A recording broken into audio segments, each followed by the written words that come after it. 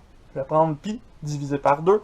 Et ça va nous donner l'angle remarquable qui est en haut ici. Donc là, j'ai 0 rad, j'ai pi rad et j'ai pi 2. Pi sur 2 rad. Ce pi sur 2 là, ça me donne le premier cadran de mon cercle, le premier quart de mon cercle. Je voudrais encore couper ça en deux. Donc pi sur 2 divisé par 2, ça nous donne un gros pi sur 4. Ça nous amène au milieu ici. Pi sur 4 radians. Et là, je viens déjà de faire plusieurs angles intéressants. Mais c'est pas tout. Je pourrais vouloir aller chercher, par exemple, mon demi-cercle ici. Plutôt que de le couper en deux, je pourrais vouloir le couper en trois, avoir comme trois parties équivalentes, avoir pi sur 3. Ben à ce moment-là, le pi sur 3, il se retrouve juste ici, avant notre pi sur 2, après notre pi sur 4. Et ce pi sur 3-là, on pourrait le couper en deux. Diviser pi sur 3 en 2, ça nous donnerait pi sur 6. C'est ce qui nous donne ici notre autre angle remarquable du premier cadran. Des angles particuliers qui sont très utiles dans ce cas-ci. Maintenant qu'on a trouvé ces angles-là, on voudrait savoir quelles sont les coordonnées de nos angles remarquables qu'on vient de trouver ici dans notre premier cadran. Pour ça, on va commencer par 0 rad et pi sur 2 rad. Ensuite de ça, on traitera les autres qui nous restent. Vous allez voir qu'il y a un truc assez simple pour aller chercher ça. Donc, on regarde ensemble le premier angle ici, 0 rad.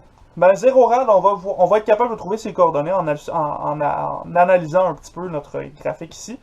On est sur l'horizontale, donc aucune valeur en grec. Et on est au bout de notre cercle. On est donc à un rayon de distance du centre.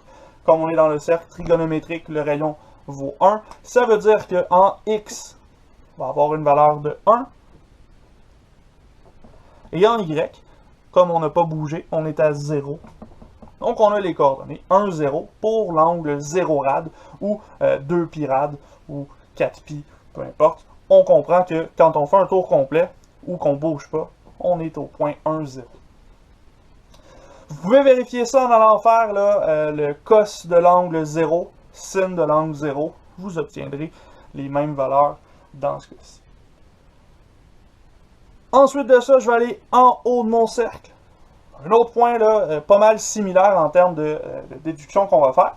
Dans ce cas-ci, comme on est au centre en haut, ben notre x vaut 0. On est en haut, donc notre y vaut 1. Encore une fois, vous pouvez tester avec cos de l'angle pi sur 2, sin de l'angle pi sur 2. Vous allez obtenir 0,1 pour vos coordonnées dans ce cas-ci. Ensuite de ça, pour les trois autres, il y a plusieurs méthodes pour aller chercher ça. Notamment, vous pourriez tout simplement calculer le cos de pi sur 3, sin de pi sur 3, cos de pi sur 4, sin de pi sur 4, cos de pi sur 6, sin de pi sur 6. Vous pouvez faire ça. Ou vous pouvez connaître un truc qui vous permet de retrouver les coordonnées de tout le monde. Ce que je vous suggère de faire, c'est de voir ensemble comment est-ce qu'on fait ça. Je vais commencer à pi sur 3 en x.